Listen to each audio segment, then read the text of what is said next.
Well, good afternoon, good morning, good night. I'm excited that you chose to hang out with me for another week. I'm excited that you chose to participate in Wisdom on Wednesday, yet another day. I'm excited that you gave me another chance, another try, another opportunity to make you think about some things you possibly haven't thought about, or to make you revisit some thoughts, oh God, that you considered some time ago. Again, thank you for joining me on Wisdom on Wednesday, and I'm Ray. We've had a great time thus far. A couple of weeks ago, celebrated 25 episodes. We've been doing our thing, family. Excited to continue to press forward, excited to see what the future holds. We're going to celebrate big when we get to 50 episodes. That's nuts. Last year we started this. I didn't think that we can get even 2 episodes off the ground, but I thank you for your support.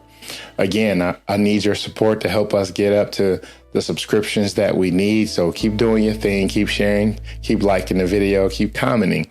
The more you comment, the more we can push out that algorithm and more people can see our content. Now, you didn't come here to hear my commercial or hear me beg about likes or subscriptions. So I appreciate you coming and hearing what the wisdom of the day is. And today I wanted to discuss how wise people have to sharpen their vision. Last week we talked about sharpening our tools, but today I want you to focus on sharpening your vision. You see, wise people understand that there's something that they just have to do. There's something that they just have to get to. There's something on the inside of them that makes them want to keep on keeping on. And as many people says, they'll ask you questions like, what are your goals? So today I'm going to try my best to allow us to see the difference between goal setting and vision apprehension. Goal setting versus vision apprehension. You see, when you set goals, goals are measurable. Goals are actually something that you can see the end before you even start. Goals are something that you can see. This is maybe 47.6 meters away. This is all I have to do to get to 47.6 meters, and I can reach or attain my goal. Now, the difference with vision is you can't see the finish line. You see, vision allows you to wake up and write down plans. Vision allows you to reassess your plans.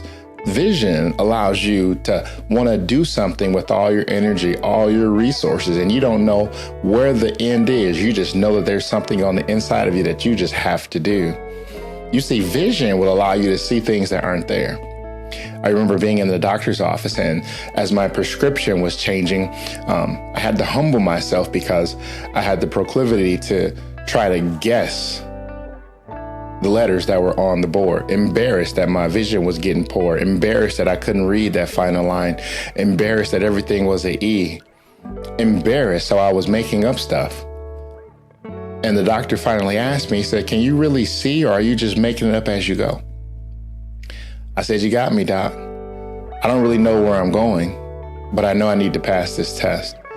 I understand that my vision needs to be corrected, but I don't want to have glasses that are too strong. I don't want to have glasses that are too weak. And he says, oh, I understand what your issue is. Your issue is that you want to see, but you want to look like you need glasses to help you. You see, friends, many of us struggle with that. We have vision and we have vision problems, but we don't associate with visionaries. We know people who have attained success by following their vision. We know people who we may not like, but we know that their dream came to pass and it's something close to something that we want to do. You see, when you surround yourself with visionaries, what will happen is you'll start studying the way they move, not into a place to where you want to mimic or copy, but you'll see that they're driven. Visionaries are people that they'll go into a room with no furniture. They'll go into a room with white walls and they can see the finished product. They can see exactly what they want.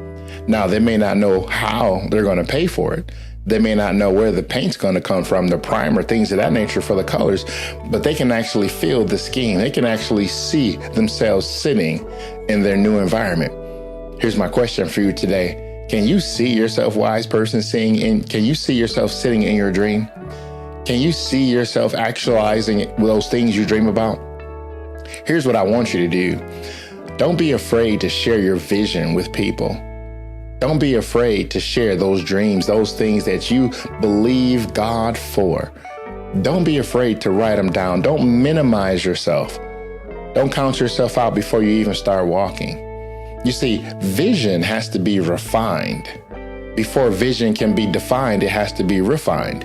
And as you refine it, the definition will become clearer and clearer as you focus on that thing that's in your heart.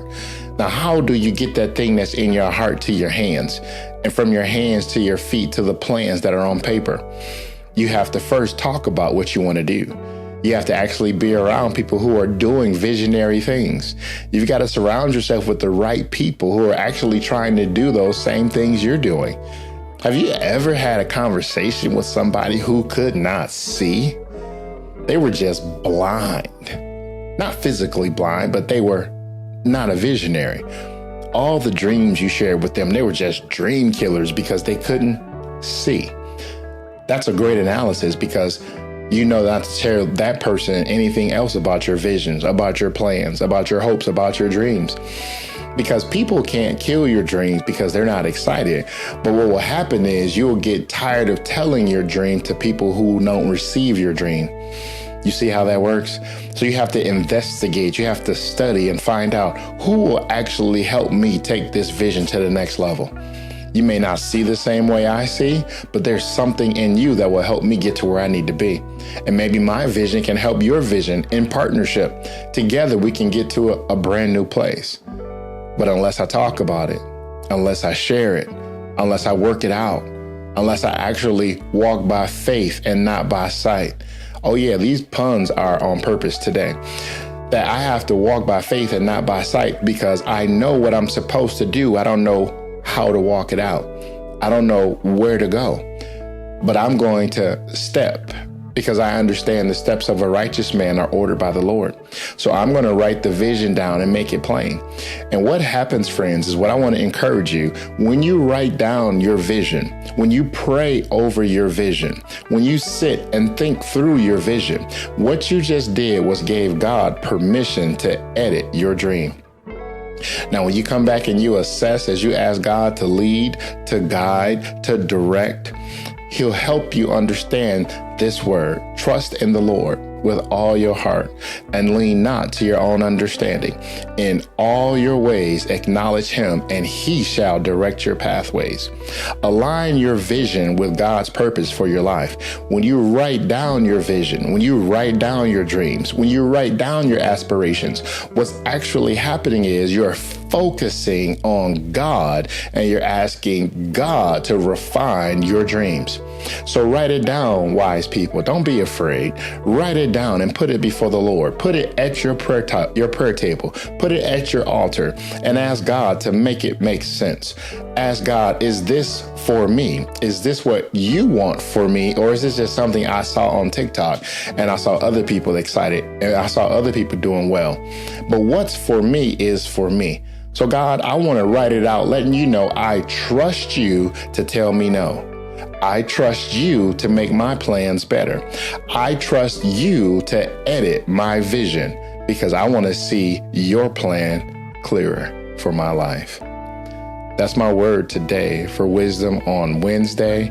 And I pray that you have the courage and you have the wherewithal to write the vision and make it plain.